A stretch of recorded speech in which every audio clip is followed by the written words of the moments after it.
Hey everyone, Journeyman here, and welcome back to a Journeyman's Journey. Two important things happen in today's episode. We have the annual youth intake. Will there be any superstars? Well, I guess we'll find out. And then we take on my former club, Brackley Town.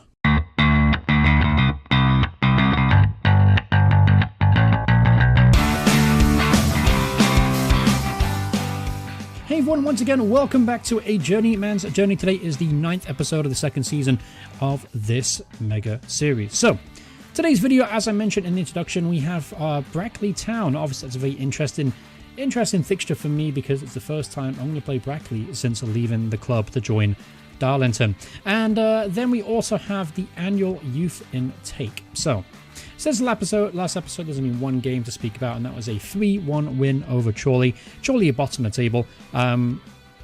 We didn't actually play that well, but nevertheless, we did get a very comfortable 3-1 victory to keep momentum going forward, and we currently sit 4th place in the table. So, let's talk about today's episode. As I mentioned, we take on Brackley in tomorrow's fixture, but first and foremost, we have a youth intake to go through. Let's go ahead and take a look at, I was going to say superstars, but there quite clearly isn't any. So, little tip. Just ignore the star system. Unless your assistant manager has a really good player rating, then you can definitely take his word as golden. Mine doesn't. Actually, let me see. Let me check this out real quick. Assistant manager, Alan White. 6 and 6. See, he's not the best at judging player ability. So, with that being said, take the star system as a pinch of salt and kind of gauge it for yourself. We don't know the hidden attributes of the current ability and potential ability. That's something that remains hidden unless you use an outside source such as the FM real-time editor or the real-time editor, as it were, if you want to buy the full package from Psy. Basically, it's you don't know that information, so you're just going to have to judge it the best you can. But anyway, without further ado, let's go take a look at some of these talent. What we're going to do is I'm going to sort it by determination. I like to sort it by determination just because that gives you a key indication that player is more likely to reach their full potential if they're more highly determined, they have better work rate, and the personality fits as well. Kind of 3 key attributes you look for when you're looking at youth intakes. Again, a lot of this information, I'm pretty sure a lot of you will know already from playing Football Manager, but a lot of people don't, so I like to go over it. First, we have Jordan Collett. He's an attacking midfielder, can also play up top at right as a winger by the look of things. Looking at his attributes, good determination, work rate's really good as well. Very fast striker, obviously. Flair's 11, so he's kind of creative. However, if you look, his vision's only 4, passing's 5, technique 5, first touch. Technically speaking, he's absolutely atrocious. And he's predominantly right-footed as well. I mean, he's not a terrible player. I probably will give him a youth contract at very least to see how he develops. And then we have Craig Lewis. And this guy's got really good mental attributes, actually. Physically, not that gifted yet. Not very fast. Not extremely strong at 9. He's only 5'6" as well. But mentally speaking, the guy's on point. He's got 17 flair, leadership 13, determination 12, off the ball movement, which is important for a striker, 10, teamwork's 11. Okay, work rate not as good, concentration not great, composure 7, which actually isn't that bad for this level, believe it or not. Aggression 12, finishing 14, that's excellent. First touch 10, and this guy might be an okay poacher. He might actually do something. He's only 15 years old as well. We'll give him a deal. Why not? All right, then we have Jacob Bell. On first impression, this guy doesn't look very good, as he is centre half. He's 5'7". Jump ability is only a 6. Yeah, this guy's going to get absolutely smashed playing men's football, so I'm not going to sign him. Dale Gibson, he is another attacking midfielder. Good flair this time, though. Vision's only a 5 here. Passing 4, technique 5. Pace is good. He's got a bit of pace about him. Can also play up top. Can play left wing as well. Dribbling's only a 6. Crossing ability is only a 5. Honestly, he's leaving me wanting more out, honestly. I'm not going to give him a deal. Peter Barrett, as I know, we're very short on midfielders, so we're hoping to get a few midfielders in this youth intake, but it doesn't look like we're going to get anyone of any use to us. Peter Barrett, on first impression, determination's good, work rate 7.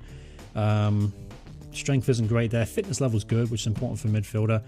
Players are all I don't really occupy right now. Has a tackling of 8 though. Aggression's only a 3. I'll bring him on. I'll give him a contract. Honestly, I'm just going through these players as I would essentially if I just wanted to go through it, talk through it, the process. Paul Hecker is next up. Not particularly a fan from what I've first seen of this guy. Let's move on to the next one. Sam Richards is a poacher. Yeah, won't be taking him on, honestly. Doesn't really offer anything special at all. Richie Wright, how does he look? It looks even worse. We're not going to take him on. Gary Jackson. This is a really disappointing youth intake. Really disappointing. Usually I find at least 5 to 6 players to work with. Dennis Harwood apparently is a 2, potentially 3-star talent. He's a poacher. Finish 11, composure 9, decent amount of pace, not good strength though, determination's only a 5, work rate's only a 5, unambitious personality. It's highly unlikely he's ever going to reach that potential right there. We'll keep him on and we'll couple him up with someone like Mark Beck. Maybe that'll help him develop. Goalkeeper Lee Wagger. Looks okay. Doesn't look anything special though. We'll move on from him. Matt Dyer. No, not particularly interested. I like his versatility, playing left back and right back. Heading's okay there. Tackling, jumping reach is good. 14. He's 6'2", so he's not going to get beat in the air very often.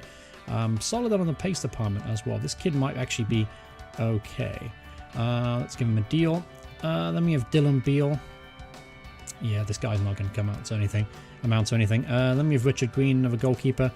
Apparently he's got a little bit higher potential. 6'4", big guy. Fitness level's good. Could say that about him. Teamwork's there. Tendency to punch. He punches a lot rather than catching it. Disappointing for a 6'4" goalkeeper. You expect him to dominate the area. Aerial reach of 14, which is actually pretty impressive. Yeah, we'll give him a deal. It could potentially be a backup goalkeeper. Maybe a backup goalkeeper in the future. If not, definitely always a third choice. Then we have Neil Everson, left midfielder. Doesn't really offer you a lot, does he? At 5'1". Next, for sale, Adu. It's absolutely a doo-doo, if you know what I mean. Anyway, so, yeah, really disappointing. Really, really disappointing, this youth intake. Honestly, I'll be surprised if any of these players turn out to be any good for me. Craig Lewis might, though. I'm actually really encouraged by his mental attributes. It's definitely ahead of his time. Ahead of his age, I should say. If only can improve his physicals, then he might be a solid striker for this level. Alright, so disappointment aside. Alright, so up against Brackley tomorrow. We have got one injury to talk about. Luke Summerfield, he's going to be out for 6 days with 8 to 3 weeks apparently. With a twisted ankle. So yeah, he's going to miss the game, unfortunately. He's a very important player for us. We know how good he has been for us since joining the club, and we know what a partnership he's formed with Phil Turnbull, and we know how weak we are in the centre of midfield. So it's a big loss. But anyway, up against Brackley tomorrow. I'll see you guys before that game. Alright, so here we go, playing Brackley away from home. Obviously, this is a very interesting fixture for myself, going against a team that I almost got promoted last season. And honestly, we had a very rough start to this season, and honestly, I needed to get out of Brackley, and Darlington offered me the job. That's why I took it. So it'll be interesting to see who they are playing today. It looks like a 4-5-1 formation. A lot of the same players that we had. Obviously, the only differences are going to be Joe Cavani, who is a centre-half, or Kane Callum. Everyone else is essentially the same. Jack Byrne, Walker, Tommy Wright on the bench. Armson is actually out of this team, believe it or not. He's transfer listed. I tried to sign him, but he refused to make a move to me because I don't think I could afford him. Bradley Reed is doing okay there too. So yeah, honestly, it's kind of good to see these guys again, and a lot of good players in the squad. I'd love to bring in the likes of Tyrone Duffus up to Darlington, or definitely Jack Byrne. I don't know why he's not playing. This guy is absolutely a quality player. I'm just not sure why he's not starting. Anyway, it's not up to me to decide. We take on Brackley, as I mentioned, without, of course, Luke Summerfield. So instead, the natural replacement can be Shane Henry, and Patterson gets his place back on the bench.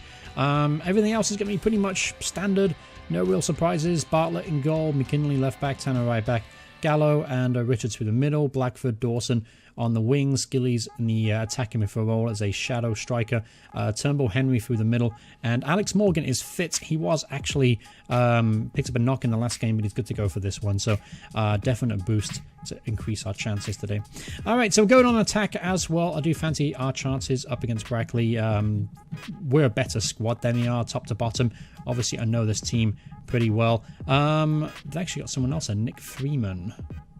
Nick Freeman, I spoke to him briefly. He's got himself 6 goals, 11 appearances. It's actually a really good record, isn't it?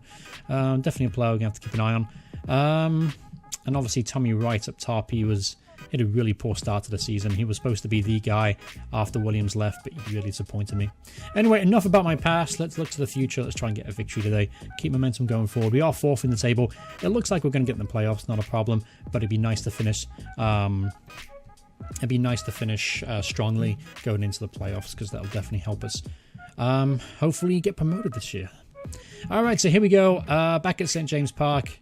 It's very weird for me to see Brackley on the screen here, and playing at Brackley and actually managing the away team. This is very strange for me. But you know what? Let's see if we can get a win. There's an early chance, and that's a goal straight away.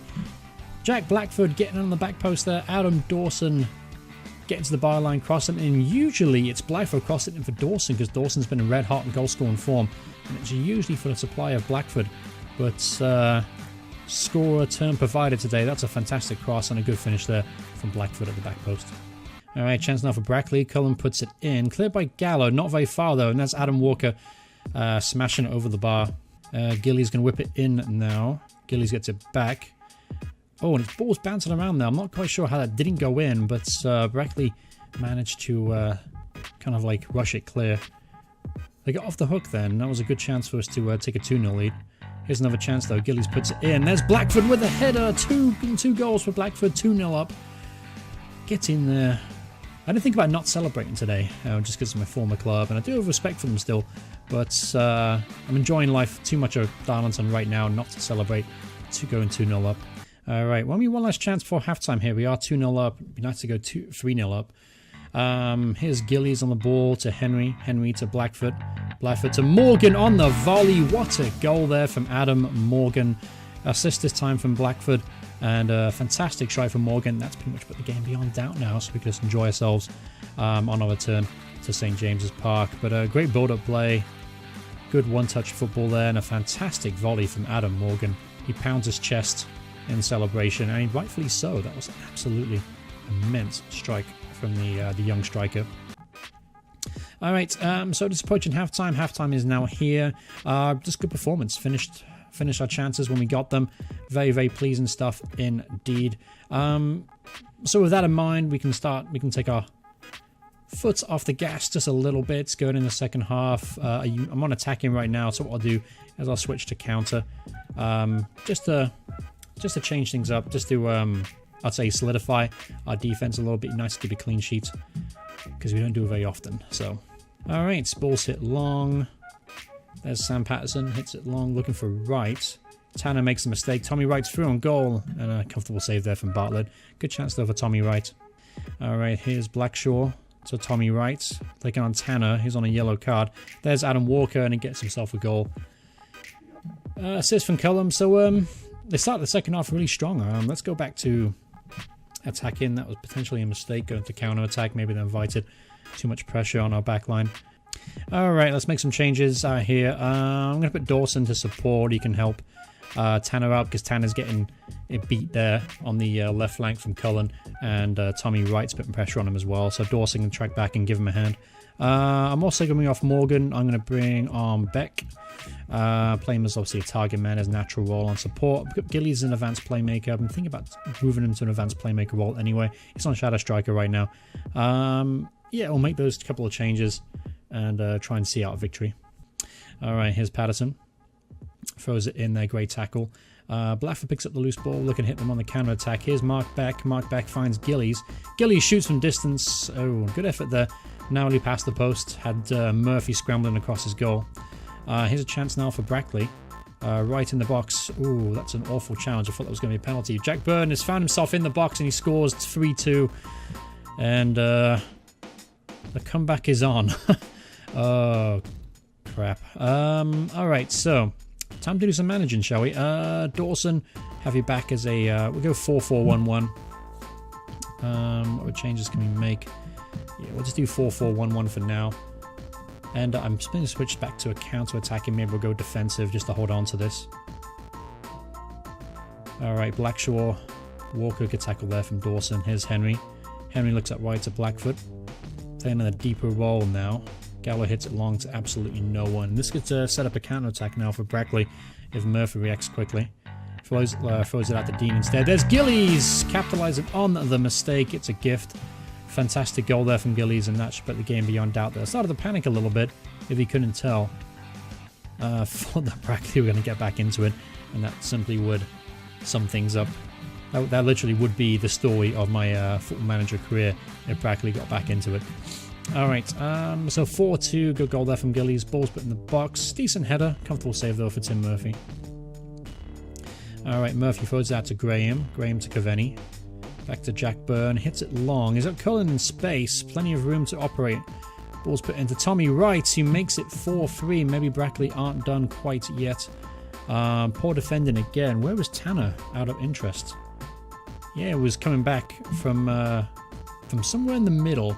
Gave Cullen far too much time. Found Tommy Wright, and that's a good finish there from the striker. Alright, so we just got a few minutes now to hold on. Let's go defensive. There's Henry, tackled by Duffus. Turnbull puts it out wide to Blackford. Tackle there from Armson is on the field now. Tommy Wright's through on goal. Holds the ball up. Good tackle there from Gallo on the recovery. Blackford to Beck. Beck, oh, what a through ball that is. Gillies is through on goal. This time, surely, there it is. 5-3. Josh Gillies gets his second goal of the game. Good through ball there from Mark Beck. Classic target man stuff there from the veteran striker. And 5-3. Now, that should put the game absolutely beyond doubt now. With only about 40 seconds left, I highly doubt they're going to score 2 goals. But this is Football Manager. You never know what could happen. Clear there from Bartlett, and it's a full-time whistle. There it is. 5-3 winners at St. James Park. Good to go back there and get a victory. First time of asking. Obviously not happy with the way we won the game, though, being 3-0 up at halftime. Them storming back and almost causing a little bit of a minor heart attack. Just because... yeah, honestly, we were very lucky to kind of get away with that one. So yeah, as I mentioned, it's going to be a one-game episode, obviously, because we had the youth intake, which is disappointing. But I was happy to get a 5-3 victory over my former team. Not happy to concede 3 goals, though. That's a little disappointing. I'm starting to think maybe because I switched to a counter-attack, it didn't really work out, invited more pressure, and then it just kind of had a bit of momentum from then onwards. But anyway, looking at this league table, as you can see, we are currently 4th in the table. We are 17 points behind Kidderminster. They're long gone. However, with a decent form, we could potentially catch Kettering. Unlikely to catch Gainsborough, however, but you never know. We'll keep winning. We're 9 points clear Harrogate right now, who currently sit 8th in the table, and Stockport are there too on 48 points. So as long as we keep winning and keep picking up points here and there, playoff should be assured. So looking ahead, the next episode will be we'll do Chester and Gainsborough. Yep, those 2 games to look forward to, and then we'll take it from there. So thank you guys so much for joining me in this episode. Hope you guys enjoyed it. If you want to see more videos by me in the future, please hit subscribe, turn notifications on. Thanks so much for watching, and I'll see you all in the next episode. Goodbye, everyone. Goodbye.